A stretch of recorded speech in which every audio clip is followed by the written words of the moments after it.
You are listening to an exclusive interview on Bass Musician Magazine. The interview starts now. Hey everybody, this is Raul for Bass Musician Magazine, and today we have the great honor and pleasure of chatting with bassist for Royal Coda, Sergio Medina. Hey Sergio. How's it going? Bassist, and I had to become the bass player for that record. We're Yeah. gonna have to get the whole story, so let's take it back. How did you get started on bass? I'm a guitar player, but I've always been a huge fan of bass because I know a lot of people like to look at it, well, not necessarily that they like to, but automatically think, oh, that's just the dad guitar or the big 4-string. It's the first 4 strings of a guitar, just bigger. Or they don't really think of it as a bass. They think of it as a different version of guitar. But I've always known and appreciated how much of its own instrument it is. Not only is it important, but how much it does and how much it does for groups and musicians. I've always had a bass around. I play guitar, but I've always had a bass around, whether it be my bands used to practice at my house or now I actually own a bass. I've always been interested in not only playing correctly fingerstyle wise, but like the sounds you can get if you're picking it. And I have my whole an entire appreciation for the instrument as its own. So just from years of having one around, and being able to proficiently play guitar, I kind of picked up on how I can do things on bass. But I want to do it right. I don't want to be, if I'm going to play bass, I don't want to be a guitar player playing bass. I want to be a bass player. So that's what I tried doing on this last record with Royal Coda. As you mentioned, if I'm understanding correctly, kind of the driving force was the need, because Royal Coda being a trio, mm-hmm. you know, you could have, you got drums, you got a guitar. Yeah. Really, somebody needed to hold down the low end. Yeah, I wrote all the music compositionally here on my laptop here at home. We recorded it in Long Island. I just sat here at home to like drum demos and like really rough drum skeletons that I would like kind of splice together. And so I wrote everything here at home, and then I would write bass to it to fill out the sound. And I was trying to get better at mixing and putting together my own demos. And so I just, like I said, the bass that I have here, I just started messing with it with the songs. And since I wrote the bass, whenever it came time to track the record, I was like, I'll just do it rather than hire somebody to do it. I want to do it myself and mm-hmm. take on that challenge.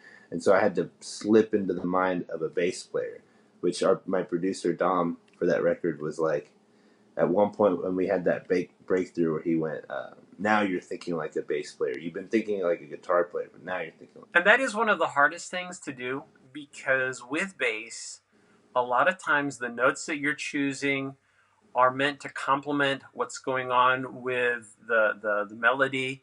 Mm-hmm. Whereas with a guitar player, a lot of times you're filling space, you know. Right. So like if you're strumming along, I find that one of the biggest sins, and when I was taking classes, my teacher used to call it noodling, because I started on guitar too. Yeah. And you're just trying to noodle away, filling all the holes. And it's kind of the opposite. You need to leave some air in between mm-hmm. those notes so that it allows the rest of the music to kind of come through. So it provides a skeleton. Now, you guys recently released a self-titled album mm-hmm. Just this April.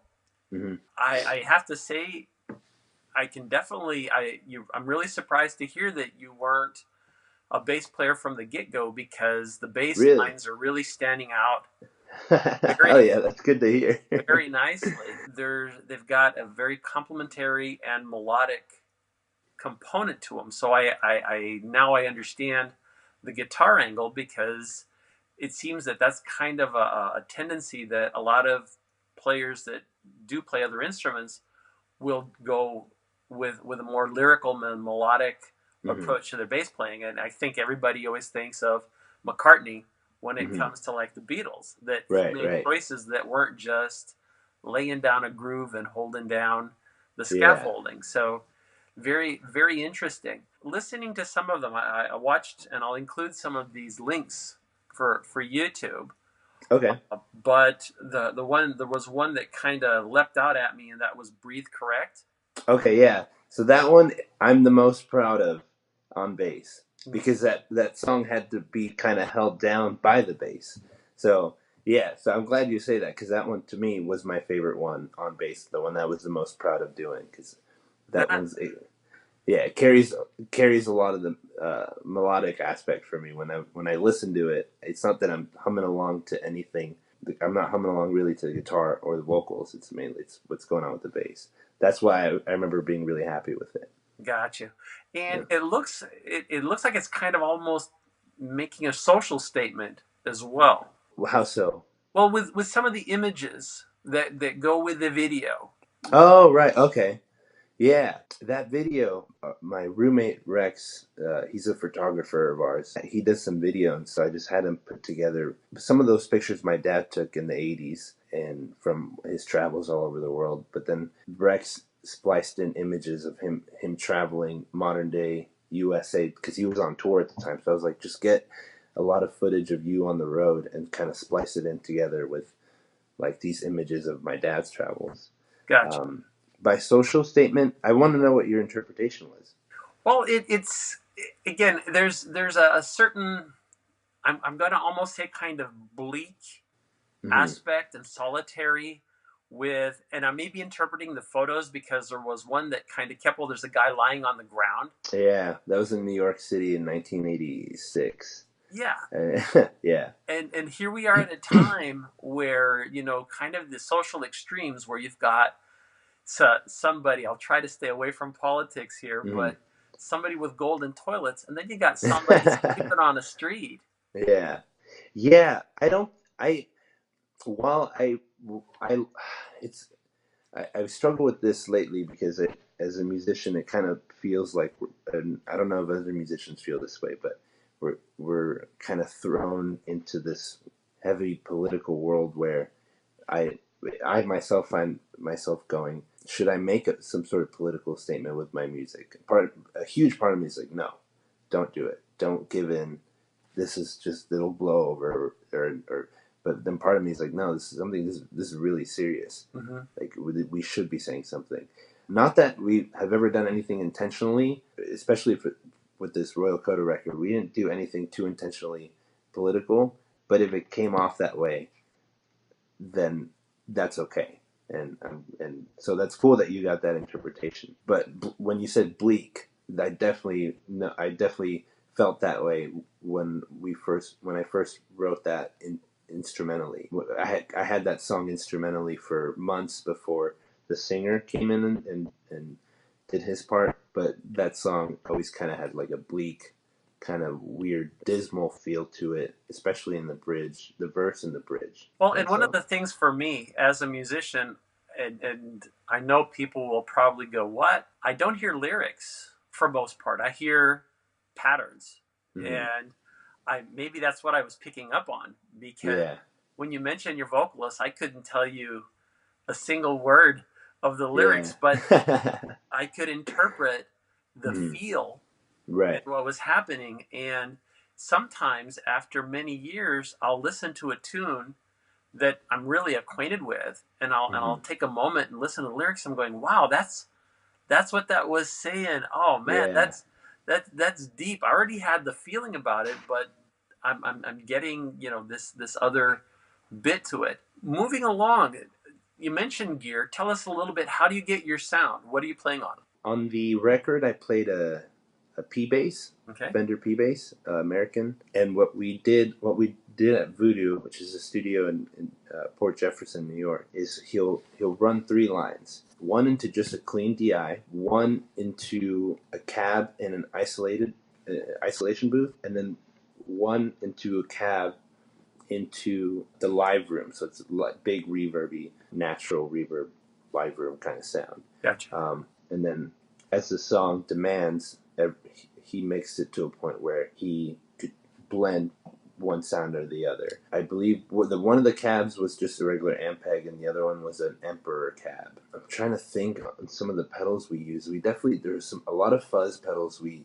experimented with every now and then with the bass. Dom, the guy who tracked me and produced me, essentially was a big fan of getting a really heavy, gritty bass tone. He was a big hand in capturing a lot of those. like really fat sounds. Well, and it's one of the things that seems to be one of the traits of bass players, and that is kind of identifying how you get your particular voice and your sound, and then replicating that. And so, what you can take from the studio and you can put it on stages live because people are kind of expecting to kind of hear. And there's so many variables. Yeah. So it could be what bass you're playing. If you're playing a Fender, if you're playing a Music Man, if you're playing, there's a whole ton of them. And then you get into an amplifier, and there's tube sounds and non-tube sounds, and then there's pedals. And there's a lot of people that will have a huge suitcase full of pedals, and you'll have somebody that maybe has one pedal. Yeah.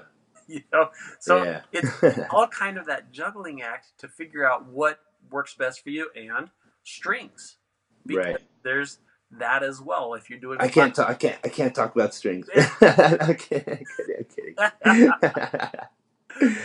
I believe we use DRs on that bass, DR high beams, or yeah. But we switched them every 3 or 4 songs. We go okay. So we switched them twice. We'd go okay, yeah. Let's put some new strings on it and kind of get a different tone. But one thing that I learned more recently, well, I've always known this, but I like kind of see it really now, is that the tone of people's playing and feeling and their personality is in their hands. Oh yeah. Like the tone is a big part of the tone comes from someone's hands and the way, how hard they press down, how lightly they're playing or how hard they play, and then just the overall personality of them as a player. That was one thing I try to keep in mind, because I feel like anybody can play, in terms of what I was doing, anybody can play those notes on the Royal Coda record. They're not hard songs, but I wanted to make sure that I had a stamp of personality on those songs, and it showed. I don't know. I just didn't want it to look like, because I had never played bass on a record before. That was my first time, so I just wanted. I definitely thought that while doing bass. I was like, this is my first time doing bass. I needed to be good. Gotcha. And looking ahead, what do you guys have planned for the future? In September, we're doing a full U.S. tour with the singer of Dance Gavin Dance. His name's Tillian. He has a solo project that does pretty well, and so he's headlining that. And then Royal Coda's direct support, and then we have 2 bands under us that are opening the show. That'll be a full U.S. cross-country tour. Any albums in the future? I know this one is pretty recent, but actually, yeah, we were gonna try to do something this. The way that Royal Coda record came together was it was originally supposed to be my solo record. I was tired of not doing anything musically. I was kind of yearning to jump into another project, and so I went and just did that. I was gonna sing on it too, and I did. And when I started getting the mixes back, I was like, not yet. I'm gonna hold off on singing on anything for now, because I kind of like bass. My vocals, I've been singing like every now and then, like, but not as serious as I took guitar. Like guitar has always been like something I like really diligently practice. And I went to the high school I went to was a performing arts school that they focused on guitar. My major was guitar. Bass and voice, I was like here and there, but not too much. And so it was my attempt to kind of solidify myself with those things. But I did it with bass, not with vocals. And so I hired Kurt to come in and see if he wanted to like just record the record, which he agreed to. And then as we were tracking it, he was like, this has to be a band. This music's good. Like we have to take this on the road. And I was like, I'm down. Let's do it. And so we wanted to quickly jump into the studio because we wanted to write music as a band. We haven't been doing that. We didn't do it with the last record. So we're like, all right, let's go and get in a room together and write Royal Coda music as Royal Coda now that we're actually a band. And so we were going to do that this summer, but some plans fell through. But so now we're going to do it hopefully in October. We're going to get together, and we definitely see the potential that Royal Coda has. So we want to see how much it can blow. Well, and where's the best place? If people want to find out where you're going to be touring or if the new album, where's the best place for people to look? Spotify's good, even though streaming is, the whole thing. I don't get into it.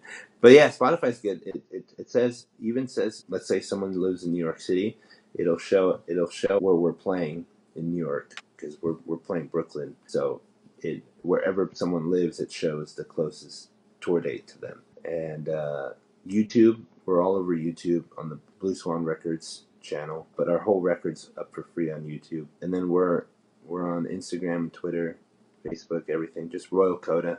As long as you search Royal Coda, our stuff should pop up. Very cool. We appreciate you taking time. Yeah. What Likewise.